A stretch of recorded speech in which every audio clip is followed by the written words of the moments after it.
So we are going to jump into our Bible reading, and if you're joining us, we've got the reading plan that you can find posted on Facebook, and we'll make sure that it shows up in all the places where this video is going. It is a chronological reading plan that Crossway puts out, and since you have, it's just a general plan, so it's not unique to this year. It's not unique to any Bibles that Crossway publishes either, so you can use any Bible to follow along with us. You can use your favorite translation to follow along, and we'll be in the same text, even though some of the words might be a little bit different. And we're still trying to figure out what we're going to do with the format, and so give us some feedback and let us know what you think. We've been playing with when or how to read the text, and what we decided we're going to do is invite you into the devotional time that we would normally do when we're doing our Bible reading as a family. And that's all we're going to put on here today, and maybe for the foreseeable future. And then you can read the text for yourself. But if you think it would be helpful to have the text included, let me know, and maybe we can alter the format a bit.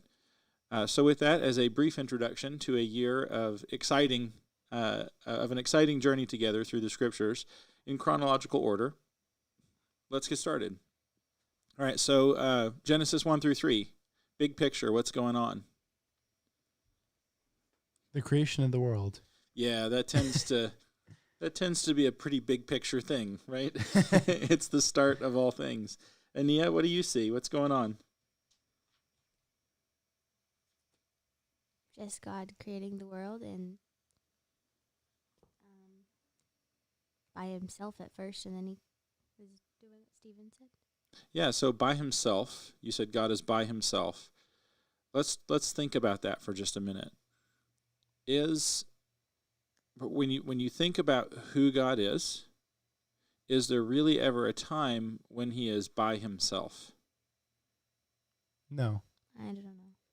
All right, we have an I don't know, good answer, and we have a no. Why do you say no? Because God, or the Trinity, is made up of three persons. Yeah, so there is a sense in which God was never alone. If you have Father, Son, and Spirit, even though you could say that God was by himself before there was anything else, and so there's a sense in which that statement is true, there's also a sense in which it isn't the full picture, because you have the Trinity, the three persons of the Trinity, coexistent, co-eternal, co-deity, right? They're all the same as far as their attributes are concerned, and they are alone, right? The Father, the Son, and the Spirit. All of creation comes from them, and maybe even specifically from the relationship that they have with one another. So the Father, the Son, and the Spirit, before there's anything else, they're together, and they are sharing a love with one another, right? The Father loves the Son loves the Spirit, and all around, they all love one another. And so when we think about that, there is that sense in which, no, none of the members, none of the persons of the Trinity were ever alone, but God is alone, right? So it depends on what you mean, right? Okay, so then he starts creating. And who out of the three, the Father, the Son, and the Spirit, who is named in Genesis chapter 1? The Holy Spirit? Yeah, the Spirit. In verse 2, right? It says, here, I'll pull it up over here. You guys can look in your text over there. The Spirit of God was hovering over the face of the deep. So out of the members of the Trinity, the Spirit is the one that's explicitly named, right? And then you have God mentioned throughout the passage. The Father, the Son, and the Spirit are all three there. We'll see that as we get through the rest of the Bible. But here we have the Spirit. And what is the Spirit doing?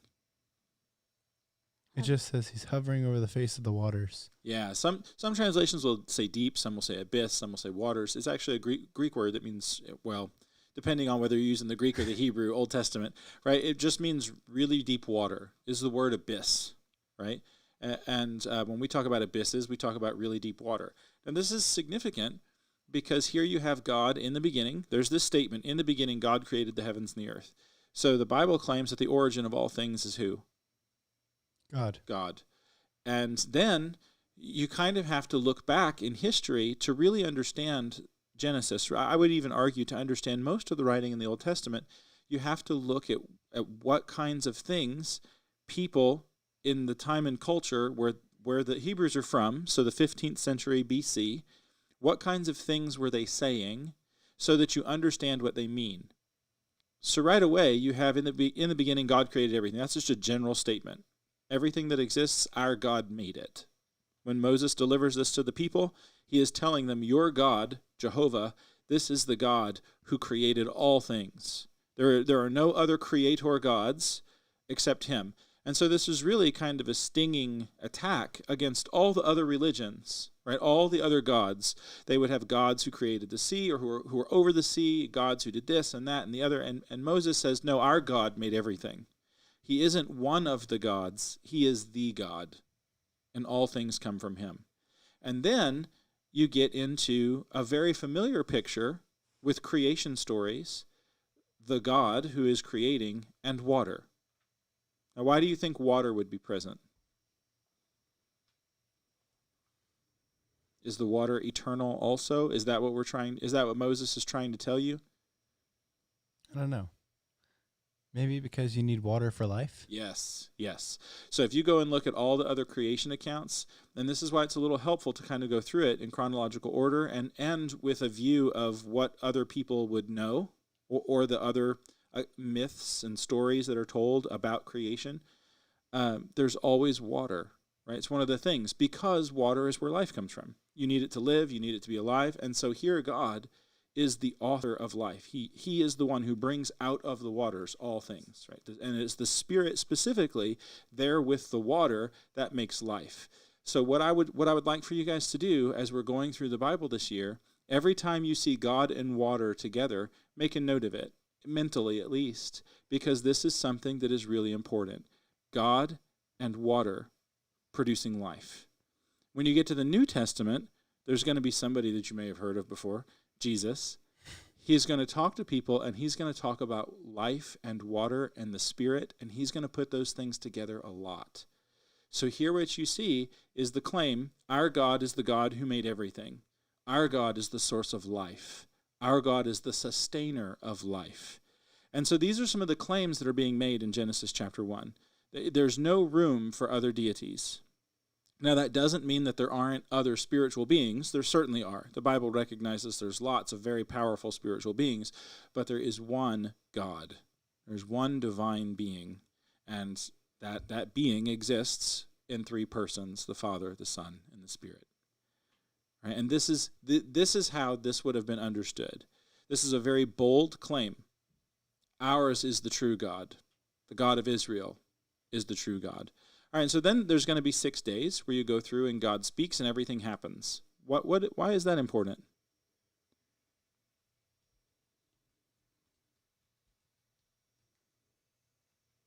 Why is which part important?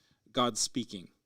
It's kind of like a monarch. When a monarch speaks, their word is law. When God speaks, the creation obeys. Yes, God talks, everything listens. Everything. Right? The very foundations of creation. Right? The earth, the water, they spread apart, the sky, all the animals, everything does exactly what God says. And this is the way it is supposed to be.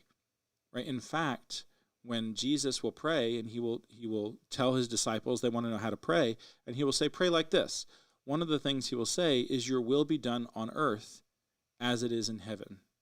Your will be done in the physical places as it's done in the spiritual places. And it's kind of a look back here to the garden where everything was working the way it's supposed to, right? There was no spiritual rebellion yet. The angels, there were no, like what we would call demons yet, right? Everything, all the spiritual beings, all the physical things, everything is listening to the word of God. That's how it always ought to have been. Right? And so when God creates out of his love, he expects that creation would be obedient to him as the creator. And so that's chapter 1. Now, some of the details in it, we're not going to get into which was made on what day, except that when you get to the end of the creation week, what is made? On the very last day that God is creating, not day 7, but day 6. What notably is created?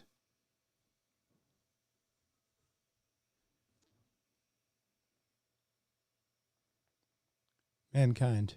Humanity, yeah. And so in verse 26, God says, let us make man, and that word in verse 26 is humanity. Let us make humanity in our image, after our likeness. Let them have dominion over the fish of the sea, the birds of the heavens, the livestock, and over all the earth, and over every creeping thing that creeps on the earth. This is important. God created humanity after his likeness, in his image. The Greek word there is icon, right? It's an image. It's the word that you use for something that represents a god. And so humanity, out of all creation, is the thing that represents the Creator God. Right? Which part of humanity? All of it. All of it. What about women, Ania? Do women show God? Yeah. Yeah, you're right. If they're human, right? All humanity. The humans we like, or also the humans we don't like. All. Everyone is made in God's image. Everyone is an icon of God, which means, as icons, they should be treated with dignity and respect, the dignity and respect of the God who created them. An assault upon the icon of a god was seen in the ancient world as an assault upon the God itself. And so when God comes and says, here is humanity, and I have made them in my image, any assault upon a human being is what? Attacking God. Yeah, it's seen as an attack on God himself, which is why the one who sheds a human's blood will have their blood shed, right? And so what this does is this tells you how important you are. You, out of all the creation, are the thing that God has chosen to show himself to everything else. Not the angels, right? It never says anything about the angels being in God's likeness, but you. Humans are made in God's likeness, which is really cool. Right, and so he's going to create the man and the woman, and then on the end of the first day, God looks, and what does he say? Behold everything. Let's go to the end in verse 31. God saw everything, and behold, it was very good. Evening, morning, the sixth day. Right, now the Hebrew writer later, when we get to that part of the New Testament, is going to notice something about day 7. Right, the seventh day begins, but it never ends. Why do you think that is? Could it be a figurative day?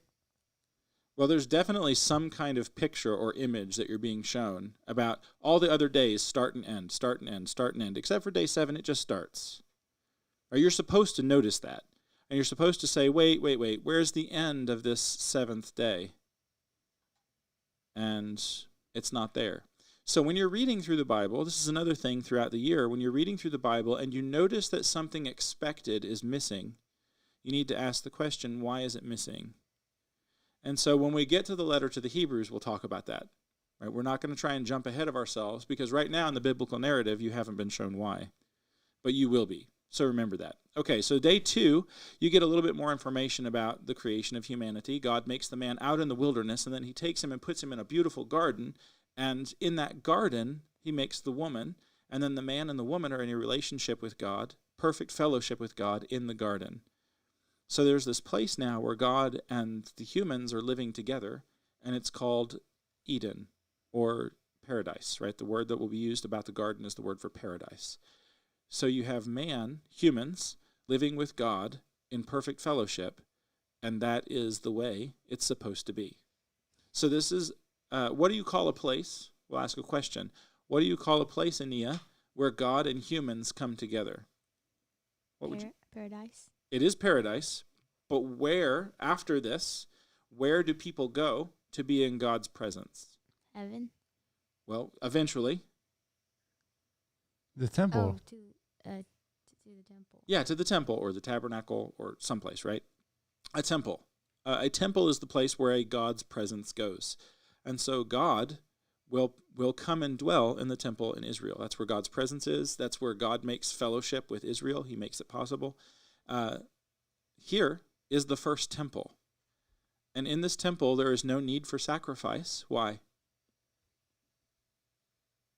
Why do you think there are no sacrifices, Ania? Because God is a living sacrifice. Well, why do people offer sacrifices? To show respect to God. Yeah, there are some sacrifices that are totally just about, God, I love you. I want to honor you, and so here is a sacrifice. What are some other reasons for sacrifices?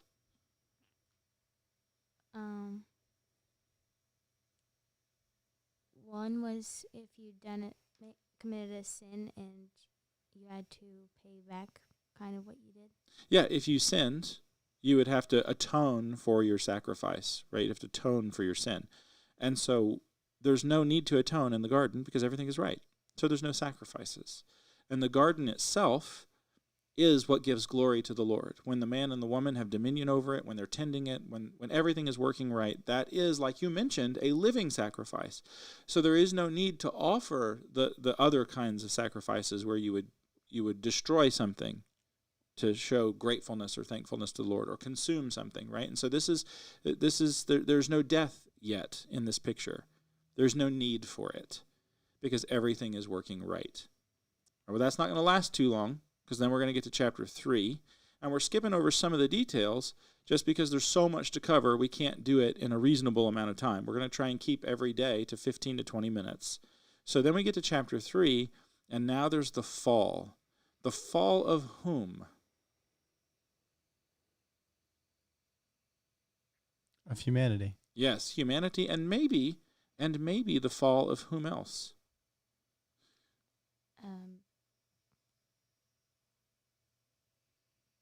The angels? The angels, yeah.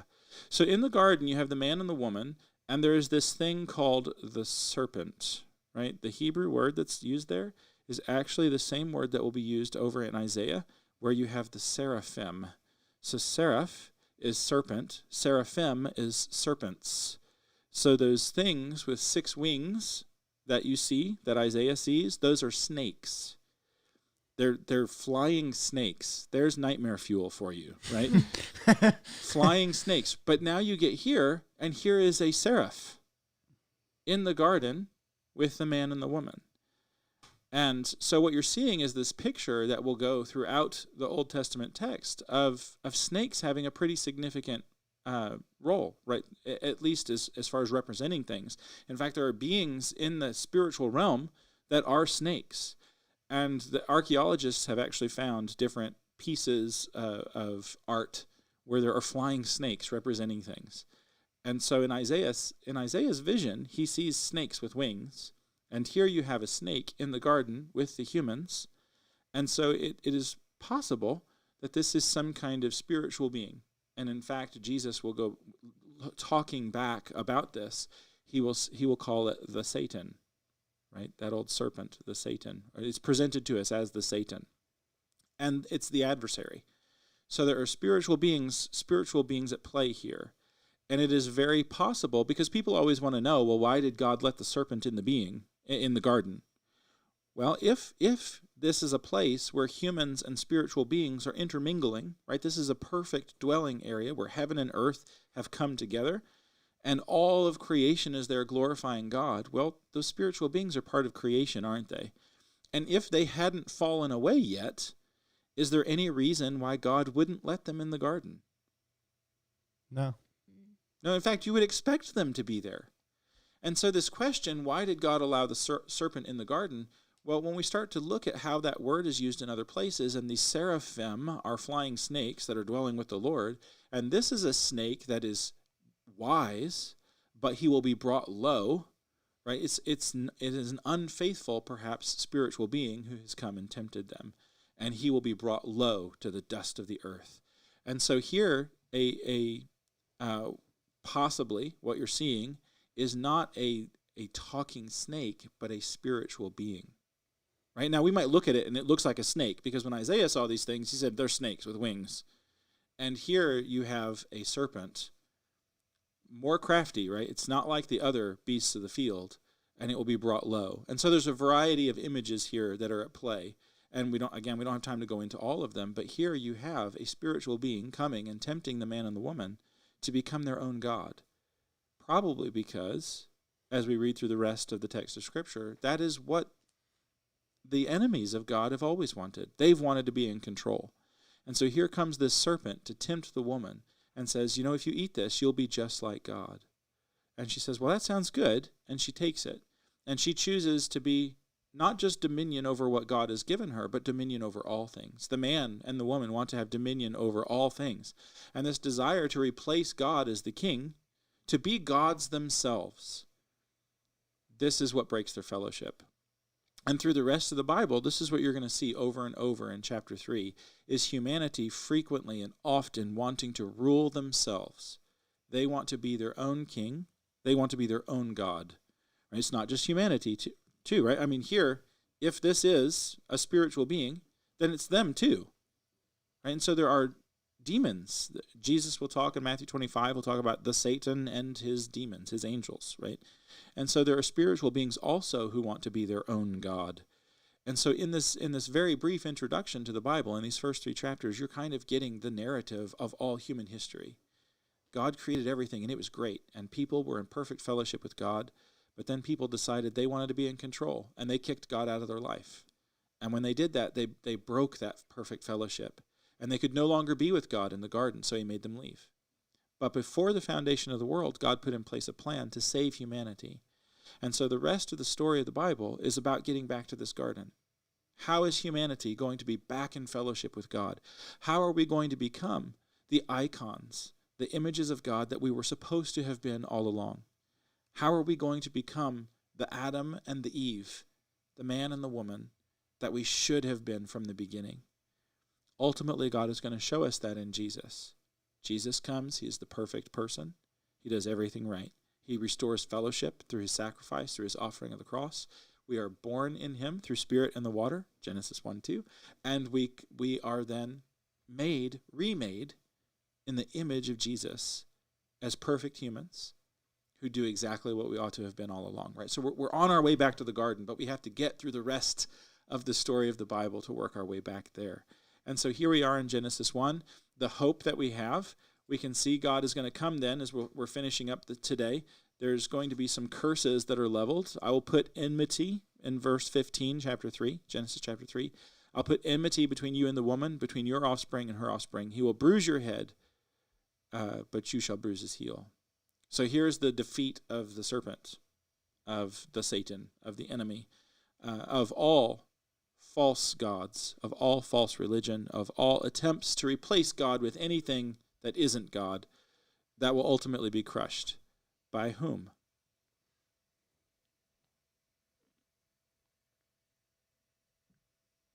Who is the one who crushes the head of the serpent? The woman's offspring. Yeah, the child of the woman, right? And who will that ultimately be?